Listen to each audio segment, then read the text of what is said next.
So I had more of a non-traditional experience at MSU. I entered MSU as an accelerated option nursing student. So I never lived on campus, but I've been a part of the Spartan community my entire life. Basketball games, football games growing up were a regular staple of my childhood.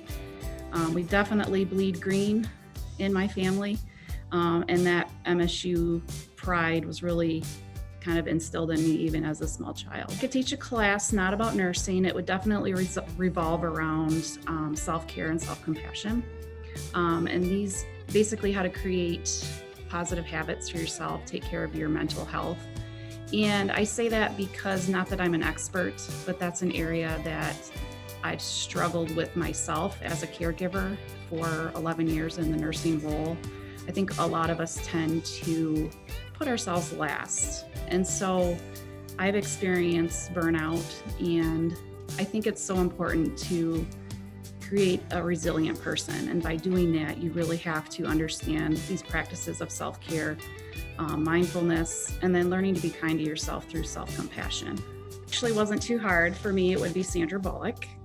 And the reason is because I can tend to come off as a little bit more serious initially.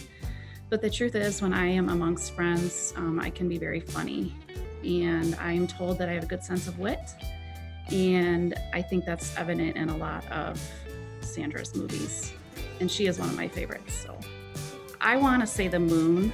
It's not fictional, but it definitely seems like it's equally unattainable because it's highly unlikely that anyone's going to let me or offer me a trip to the moon, like someone from NASA would call me up. I've always been fascinated by astronomy. I love thinking about how big the universe is and outside of what we know on Earth. And I think the view would be absolutely breathtaking. So kind of one of those things, if I could create my own little world and I could go anywhere I wanted, that's where I'd go.